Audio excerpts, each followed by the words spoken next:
waa rassemblement bi fii ku ne dégg na ko ku ne xam na li xew ci réew mi scandale bi xew ci réew mi ku ne dégg na ko te tey ni ma ko yaakaare woon ne noonu la war a demee wu nii parce que defoon naa ne bu ñëwee fii danañ fekk mu fees dell population bi yëpp génn wane seen naxar donte dañ lay duma donte dañ lay sànni lacrymogène mu xeeñ la ngir génération future yi ñëw ba léegi sa njaboot buñ taxawee ci sa kanam di nga mën a wax ne kat bis bañ ko defee taxawoon naa ngir xeex loolu. mais tey Sénégal kenn génnul nit ñi génnuñu may ñu fu ñu taxaw gis ngeen ko ni mu demee réew la moo xamante ni léegi man ci sama xam-xamu bopp mooy dañu waroon ubbi prison yi sàcc yëpp génn parce que kenn du fi wax sàccee yi wuub sàccee yi la ñuy bañ waaw lii loo xamante ne nii la ñëpp dañ ci teg seen bët waaw yéen gis ngeen lépp ni mu demee mais kenn warul dox fi mu toll nii. c'était pacifique ñu interdire ko du yoon jaaduwul ñun dañu am droit manifester wax su ñun li ñu metti ci réewu démocratie la ñu nekk moom fii la doon taxaw fii bu wootee nit ñi ñëw ba mu fi faloo ba léegi mayeetul loolu président Macky Sall mayeetul loolu kenn defatu ko fii pour lan léegi ban réew lañ nekk ñun dañ ñu delloo avant ay 1960 lañ ñu yóbbuwaat wala fan lañ ñu yóbbuwaat léegi ana démocratie bi ñu doon wax Sénégal ana mu. bien sûr askan wi pas de responsabilité bi yëpp askan wi la. mais nag bu ñu bettaa ëllëg ki si biir bu taxawee leneen lu ñu imposé waat nañ ko nangu waaw nañu xam ne lépp lu ko neex mën nañu ko teg fi mu toll nii waaw parce que man mënu ma comprendre benn nit ak benn famille am alalu askan wi lu ñëpp bokk nga jël ko bëgg ko féetewoo yow rek man mënu ma comprendre loolu ah waaw loolu du yoon tegul fenn waaw moom daal Sénégal daal yàlla ñu yàlla jàppale quoi mais doy na waar. je me sens indigné waaw je ne me sens plus sénégalais. lii man je ne le comprends pas lii au moins ñun xeexuñu dóoruñu dañoo nekk si jàmm dañu bëgg rek ñun suñu pétrole nañ ñu wax fuñ ko dugal lii rek lañu laajuñu leneen lu ñuy wax nañ ñu génnal contrat yi ñu xool mais ñoom amuñu droit signer à notre nom ba pare nañ ñun duñ ko xool duñ ko gis xeexuñu woote wuñu violence si jàmm la ñuy dox waaw accusé wuñu kenn dañ ne rek ñun na leer su leeree rek jeex na. man daal sama wàll man personnellement man si pétrole bi man mayewu ma ko saraxewu ma ko ablewu ma ko nañ ma ko jox man loolu laa bëgg je ne demande que ça politique wu ma bokkuma parti politique. Ridicule c'est ridicule il y a que ça à dire. Est-ce que vous êtes indigné? Plus que ça même. Mais comment vous pouvez exprimer cette indignation? Je sais même pas quoi dire. Sincèrement, je ne sais pas quoi dire. Et dans cette situation, qu'attendez-vous dans un pays comme le Sénégal? Que les Sénégalais sortent. Et je vois qu'ils ne sont pas prêts. C'est ce qui est dommage. Ouais, c'est dommage. En partie, oui. Ñoo ko teg seen bopp. Les jeunes sortent. Moi, j'ai 70 ans. Je me bats pour eux. Je manifeste pour eux. waaw dispositif sécuritaire moom c'est impressionnant moom loolu moom kenn waxatu ko moo tax it kenn xam nga amul benn débordement. mais li gënoon a rafet rek comme que dañ ne pays de droit lañ nekk xam nga démocratie waroon nañ leen a bàyyi ñu manifester tranquillement rek ñu canaliser ko gars yi def seen manifestation après ku nekk dem ci say préoccupations loolu la woon rek mais nii bu ko gars yi bëggee kale nii xam nga benn tension bi dañ ko war a éviter waaw mooy loolu. waaw rassemblement pacifique yoon da leen ko may mais comme que def nañu autorisation gars yi bañ a leen ko tax ñëpp xam nañu ne sénégalais bu droit am boo ko jéemee xañ ak day fipp te bu ma sañoon moom ñu éviter ko quoi xam nga ñu éviter ko quoi gars yi bu ñu bëggee manifester ñu bàyyi leen ñu manifester tranquille ñu canaliser ko force de l'ordre yaa ngi fii kenn du déborder xam nga kon loolu rek war na tax xam nga gars yi bàyyi nit ñi manifester tranquillement waaw loolu xam nga gars yi bu ñuy wax ci dara surtout nga xam ne am na ñoo xam ne ñun mun naa la wax ne population bi kenn amul benn assurance bi à 100% ne lii am na wala lii amul donc lan moo war moo ñu leeral ñu xam nga boo nekkee ci gouvernement te nit ñi fal la da ngay leeral askan bi bu ko defee nit ñi xam bañ a douter mais bu fekkee lii day am benn média jóge fële ne la def ay enquête am ñëw après ñu xool andi fi benn genre éclatement boo xamante ne nii ñun daf ñoo bett xamuñu ko woon donc buñ sañoon daal ñoom dañ koy leeral quoi comme que amuñu dara lu ñuy nëbb. machine d'hémodialyse 6 000 milliards c'est 115 ans de bourse pour les étudiants xaw ma ndax les gens s'imaginent ça quoi 115 ans de bourse pour les étudiants xam nga 6 000 milliards waxuma la sax 400 000 chaque Sénégalais mais tey 6 000 milliards c'est 333 écoles dans chaque département écoles équipées dans chaque département mbay mi ñëwagul sàmm gi ñëwagul yeneen ak yeneen ñëwagul donc à un certain moment un peuple qui veut que les choses soient claires un peuple buy wàcc ci mbedd mi pour mu leer pour na nit yi leerlu mais sénégalais yi dañu foog ne ñun lii daf ñu neex ngay ñëw ñu lay dóor ay lacrymogène ñun dañu asthme dañu feebar mais ñuy ñëw di affronter lii nii dañu foog ne ñun ay affaire de guerrier la non non si on le fait pas qui va le faire Sabadola ooru Sabadola bu ko gars yi négocier ñan ñoo taxawoon est-ce que ay Y'en a marre dafa amoon est-ce que ay FRAPP dafa amoon est-ce que ay CRD dafa amoon est-ce que ay PASTEF dafa amoon mais tey le 2019 loolu noonu yëpp am tey ooru Sabadola boobu xoolal Kédougou lay jóge di dem ci yeneen réew du yow du sénégalais du kenn moo siy jot donc tey quand on a l'opportunité d'avoir du pétrole et du gaz mu mën a génnee sénégalais yi ci ndóol mu mën a génne sénégalais yi ci booy yi nga xam ne ñu ngi fi di agressé di def lu leen neex bu ñu amoon liggéey dinañ ko def booy yi nga xam ne ñu ngi jël gaal pour génn réew mi pour dem bu ñu amoon job ñu créer ay sociétés à travers ces trucs là dinañ dem seen yoon on est là pour ça et rien d'autre voilà jaajëf. dama xam ne kat dañu yàgg di nax di lekk suñu xaalis looloo tax demuñu fa. dëgg yàlla bilaay Macky Sall moom dafa tas suñu yaakaar non intéressé na ma sax waaye boo demoon dañ la fay jàpp te gisoo fa benn doomu ñoom seen doom yi gisoo fa kenn looloo tax ñun ñëpp dañoo yeew kenn nangootul dem la fa jàppee tamit yaay génnee sa bopp rek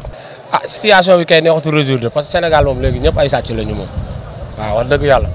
jël nañ suñu xaalis ñoom ñëpp séddoo ko di ko lekk loolay problème bi quoi moo tax ñun ñëpp dañoo yeew suñu wareef mooy ñun tamit boo demoon dañ la fay jàpp di la dóor rek tëj la moo tax ñu concentré wu suñu liggéey loolay problème bi de amuñu pexe kay boo demoon fii bu la jàppee da lay jàpp dóor la tëj la nga yàq sa bopp sa liggéey ñi nga xam ne nag ñoom seen doom yi kenn nekku fa loolooy problème bi moo tax ñun kenn demul. situation bi doy na waaw moom parce que def naa li gars yi bëggoon mooy wax seen naxal def benn sitting jeex na calmement pacifique mais ils l'ont dit depuis hier pacifiquement wax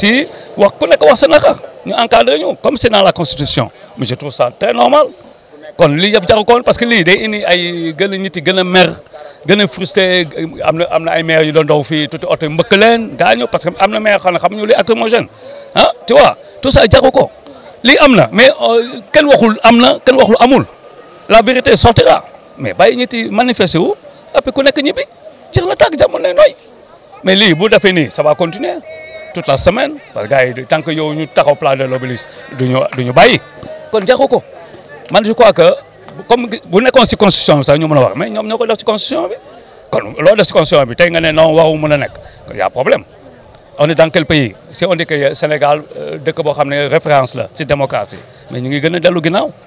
lii jaru ko lii bàyyi gars yi manifester wu dëkk nekk jàmm parce que jëmay xam lu Sénégal lu ko arrangé jàmm ñu jàmm nañu xam ñëpp dem xëy liggéey dem ñibbi on est tous des Sénégalais on est tous des frères et des sœurs fii koo gis tey même homme de tenue boo gis am na petit frère bu nekk ci biir manifestation bi ñun si famille bi koo gis am na homme de tenue bu nekk sa kër kon koo rey nga sa frère jaru ko parce que gars yi itam bu ñu leen dugal si ay guta ba ñu am ay problème jaru ko ëllëg doo mën a dem jaale sax famille ba parce que yaa rey seen doom te pourtant sa frère ñoo na ànd ak moom xam loolu dafa ñaaw voilà non c'est pas motivé voilà parce que gis woon trouble gis problème parce que bala nga gis problème ñu commencé on a rien commencé ñun bu ñu fekk ni gars yi installé ba pare dafa mel ni biig la ñu fi yow installé commencé nelaw nekk foofu kon amul trouble mënu amul ñoom kay ñoo def trouble ñoom ñoo indi trouble ñoo def trouble mais trouble amul. mais moi d'après li ma dëgg ça doit être truqué dans le journal officiel. Chaque citoyen doit savoir ce qui se passe dans ses richesses de son pays vu qu'on paye nos impôts ah puis boo fay sa impôt ñu redressé la bu métti wala ñu tëj la kaso kon c'est normal nga xam pétrole bi ñaata quantité la man la sa war a am. ah c'est normal comme Kadhafi lu mu doon def moom ressource réewam bu génne day jox famille bu nekk xaalis même kii nekk si biiru yaayam sax day am wala mais je trouve ça très normal que affaire bi c'est tellement terre à terre jarul sax nga dem école parce que le pétrole c'est ni pour la famille diw ni la famille dans non c'est pour tout le Sénégalais donc c'est normal ku nekk waa xam xaalis pétrole bi fu mu dugg ñaata la ak nu mu toll ak d'ici combien d'années li nga Sénégalais génn nañu sax mais ku nekk am na fu ñu nekk dañuy xaar rek peut-être le moment propre pour mën a egsi mais itam ils vont pas venir se sacrifier une minorité va pas venir se sacrifier devant ces hommes de tenue ça sert à rien. Monsieur Simon de Y'en a marre a été arrêté. Mais il paraît, d'après ce que j'ai su, qu'ils n'ont rien fait. Ils l'ont trouvé debout, ils l'ont pris. Ça, je trouve ça injuste et anormal. C'est anormal. Mais comme ils se disent, mais même les rappeurs là que vous voyez, c'est des gens pacifiques, tranquilles. Parce que c'est que les gens du pouvoir 2011, tout ça, ils ont oublié tous ces gosses-là. Aujourd'hui, ils sont impolis, ils sont incorrects, ils sont ceci, ok, c'est pas vrai. C'est des gens responsables. Ils auraient eu des milliards. C'est des gens que j'ai côtoyés quand même, c'est des gens pacifiques, responsables. Am jaba, am aidom, am dîner. Hey, il faut fréquenter l'en. Mais ici, c'est facile qu'on diabolise une personne. Ça, c'est vrai. Ils ont raison. Je me rappelle d'une émission, bien invité quartier général. Là, ils ont dit, en 2011, mais ils ont éclairci. Mais attends, comme des bêtes. Non, on réfléchit. Et puis vous ne sortez pas. Quand vous dites vous voyez personne, le Sénégalais est naïf, le Sénégalais est ingrat, le Sénégalais ne tient pas rek ah côté am lay kii mais lu xam ne ça même da ngay gis si mbedd bi sax da ngay balee si buntu kër sànni ko si buntu kër jàmbur. Ce qui est général on s'en fout yow ku nekk sa bopp léegi Sénégal noonu foofu la toll ñun je me rappelle ñun si jamono Diouf à Senghor c'était pas ça y avait une unité gars yi uniroon bëggante solidarité léegi amatul.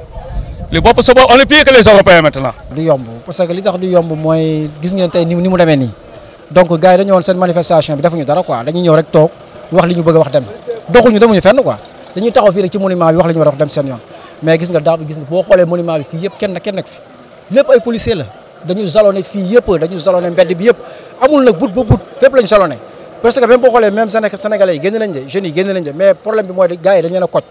fu ñu gis 2 personnes 3 personnes taxaw fa rek changé nañ fa benn bulet loolu mooy problème bi te xam nga aussi comme ñun yoruñu xeer yoruñu dara te loolu taxu ñëw jóg loolu mooy problème bi mais gars yi génn nañ boo xoolee Médina bi nii Colobane bi dafa fees dell mais gars yi dañuy dugg ci biir koñ yi parce que mënoo egg ci route nationale bi bala ngay egg si gars yi sànni la ay bulet ak affaire yooyu te yooyu yëpp mënoon na ñàkk parce que dañu ñëw rek pour expliquer quoi. waaw surtout nag surtout parce que bu fekkoon ne ñoom lii ñuy wax nii lépp dara amu ci sénégalais yi nga xamante ni 90% yi nga xam ne dañoo mel ni man nga xam ne jànguñu suñu bàyyi woon ñu manifester wu rek dinañ am ci ñoom yaakaar mais comme ni ñu naan commencé génn ñoom ñu dekkoon rek ça veut dire que kon am na loo xam ne dafa luus ci biir te sénégalais yi neexul ba neexul mais lii affaire pétrole bi ñuy wax nii xëy na bëri nañu ciy wax te xamuñu nu mu demee mais ñoom bu ñu bàyyi woon nit ñi di manifester wu ku bëgg a wax sax dinañ ci xaw a am yaakaar tuuti quoi mais lii ñu def nii dañuy tere sax ku wax wala ñu fekk ñaari ñu taxaw sax ñu tas leen kon donc ça veut dire que ñoom am na loo xam ne dafa luus ci biir kon loolu nag bon neexul ba neexul mais li gars yi di wax dëgg la lu am la bëgg sama réew nag mu jaral ma lu ne dee nag moom benn rek la li ñu fi teg nii teguñu ko fi sax muy Macky Sall mii kenn falu ko moo fal boppam ndax ñëpp xam nañ élection yi ni mu demee du dëgg dañ ko sàcc léegi nag bu mu bett kenn dialogue bi muy woote national du dëgg ci moom bañ ko waxee la ñu ne kii bañ na lu tax mu bañ man leen ils ont raison parce que kii du nitu dialogue tey jii confirmé na ko ñun nag moomul Sénégal ma nga tàmbali yàgg na ñi fi toogoon ñëpp jaar fi dem nañ du dëgg léegi moom la ëllëg moromam sóoraalewul ko nag waaye moom bés bu fi jógee dina gis loo xam ne mook ñi mu àndal dina xam ne lu bon amul njariñ coowal dina mujj fenn parce que yàlla mooy atte alalu kenn sax boo ko lekkee yàlla attal ak moom waxatuma laa nag alalu askanu Sénégal yëpp ñu jël ko def ci liñ ci def ñëpp xam nañ ne dañ ko sàcc ñëpp xam nañ ne Aliou Sall nga ca biir man maay confirmer aussi ne Macky Sall mu ngi ci biir seen intérêt moo tax ñu def ko ñoom ñëpp ñu ngi si fu ñu wooyee Aliou Sall dinañ fa wooyee Macky Sall complot la contre le peuple du dëgg duñ leen ko bàyyeel nag bu dul tey di ëllëg non du yoon loolu moom Sénégal dafa am maanaam lu fi xew léegi mooy nit ñi ku si nekk sa bopp ku si nekk sa njaboot loolu moo xew Sénégal te loolu du sunu aada man grève 68 fii la ma fekk ci Sénégal du dëgg ñëpp dañ doon daw participer mag ñi sax dañ si doon bokk xale yi gën a ndaw primaire laa la wax fa laa nekkoon dañ doon daw dem di manifester bi ñuy rey Omar Blondin Diop fii la ma fekk du ma ko fàtte yaa ngi dégg mais dañu bàyyi nit ñi ñuy manifester pourquoi muy tere nit ñi manifester il a quelque chose à se reprocher avec son gouvernement ñi koy jàppal tànk nguuru yàlla rek moo dul jeex foofu daal laay terminer nguuru yàlla dong mooy jeex tôt ou tard Macky Sall dina fi jóg te ñoo ngi ñaan ci kattanu yàlla balaa mandaam bi jeex yàlla na ko fi yàlla jëlee parce que du nitu jàmm du nitu salaam te Sénégal jàmm la soxla. sonn nañu tey xamuñu lu ñuy def xamuñu lu ñuy añ xamuñu lu ñuy naan man mi sama jaay maa ngi lépp tuuru xale yi seen tën am na ñoo xam ne ñu ngi leen yóbbu hôpital loolu baaxul ñun suñu bakkan yëpp man sama sinusite bi mu ngi nii yëngatu lii teguñ ko fenn nag wax ba dëgg neex yàlla xaw ma lu ñuy xeex waaye wan lañ leen ko nangul ndax lii moom dara jaru ko ci àdduna wasalaam. démocratie dañoo xam nañ droit bu amee tey li ñëpp moom bu demee nii am nañ droit gën laaj ñu leeral accusé wuñu kenn wax ñu kenn dara mais lañu li am ko ñoom li ñu accusé ñoom lañ bëgg ñu leeral ko lañ ko leeral sénégalais ñu loolu la ñuy laaj mais xaaruñu woon ci moom lii il nous a déçus. ni nga ko gisee rek ñu ko ñëpp gisee xam nga ça c'est l'anarchie moom Macky Sall fii nu nekk nii 2012 bi ñuy manifester fii moom fii nañ ko dencoon bi policiers yi di def répression bi moom fii nañ ko dencoon ay heures on l'a sauvé tey jii li lay fayee ñi àndoon moom doon xeex bu mu tey jot si nguur gi ndax son frère il faut préciser ça son frère moo tax muy massacrer le peuple sénégalais c'est lâche de sa part waaw c'est lâche de sa part mais moom li am moom na jàpp ne lii commencement bi rek la incha allah lii commencement bi. le combat va continuer tous les vendredis incha allah on sera là le combat va continuer Macky Sall dañ ko wane réew moom ko doon ko si ndey doon ko si bàyyi waaw bu dee raxam nag moo tax muy massacrer le peuple sénégalais nañ si wax moom. askan bi Sénégal mooy lii malheureusement lii moo fi nekk doon passif xam nga si yeneen dëkk 25 francs ñu yox si mbuur rek si yeneen dëkk tàq na fa loo xam ne ñun wax na ñun pétrole bi ñu njëriñ bi duñ ko fekkee mais pour suñuy doom suñuy sët war nañ suñuy doom ak suñuy sët war nañu jaral ñu génn pour ñu génn combattre waaw buñ ko combattul tey xam nga li ñu jot a def na buñ ko bàyyee noonu dans 100 ans lii pétrole gaz Sénégal du amal benn njëriñ ñun waaw loolu nag il faut que nit ñi xam ko. Vu ce qui se passe à l'image du président et du fonctionnement de ce pays parce qu'on était venu pour manifester pacifiquement mais je vois que Macky Sall ne comprend toujours pas c'est quoi la démocratie. Jusqu'à présent, c'est des actes dictatoriaux qui n'arrêtent pas d'imposer à la population sénégalaise. Aujourd'hui, il y a un fait qui est là. Les Sénégalais ont le droit de se poser des questions. Les Sénégalais avaient le droit de venir écouter la réaction des activistes et des gens qui ont posé ce problème pour savoir ce qu'il en est. Mais je vois que là, on nous interdit de nous manifester. Comme vous voyez, ils sont en train de lancer des lacrymogènes. Mais c'est tout à fait normal. Les leaders, en fait, ils portent le combat. Et puis là, le préfet a refusé pour que les leaders viennent, pour que nous appelions pour étouffer le problème. Les leaders, on leur demande de rester chez eux. Nous, nous watch sur le terrain, mobiliser pour montrer à Macky Sall et à son gouvernement que les gens sont prêts à se battre avec lui. Les gens sont prêts à aller jusqu'au bout pour la vérité et pour la clarté de cette affaire. Le problème du pétrole, Sénégalais, 70% des Sénégalais ne comprendre l'enjeu de fini. Fu mu nekk ni procureur bi génn na nee na léegi ku bëgg nodd na ñëw nodd yëfu caaxaan yooyu la ñuy dukkee Khalifa Sall ba mu fi amee problème on dañ ko jàpp ak ñi si ñëpp ñu jàpp leen ñëpp tëj problème bu si Moussa Karim Wade dañ ko jàpp tëj Aliou Sall kenn du ko woo dañ ne ku bëgg nodd nga ñëw nodd ku bëgg ñëw donc sénégalais yi ñoo comprendre gul enjeu bi tey nag c'était l'occasion pour que nit yi ñëw peut-être une partie dañ ñëw su gars yi exprimé woo beneen yoon gars yi nañu gën a ñëw ñu gën a comprendre ce qui se passe. Donc le moteur sénégalais yu bëri duñu génn parce que comprendre ñu malheureusement ils comprennent pas l'enjeu de fi ñu jëm parce que 10 000 milliards de dollars suñ la ko waxee da nga naan c'est pas possible. Notre leader il n'est pas là il devait même pas être là il n'était même pas censé être là parce que ce combat là lui il l'a porté depuis très longtemps. Non du tout parce que Sonko il a écrit un ouvrage de 255 pages pour expliquer la spoliation de ses ressources. Sonko su ñëwoon tam il ferait que de la répétition. Maintenant c'est aux Sénégalais de porter ce combat. C'est le moment ou jamais de porter ce combat. Sonko, il n'a plus rien à faire dans cette histoire parce qu'il a écrit 250 pages pour dénoncer cette spoliation. C'est déjà fait. Maintenant, c'est aux Sénégalais de prendre la relève. Parce que ñi xeex ni ñoo ko faloon ñoom ñoo ko faloon nañ ko folli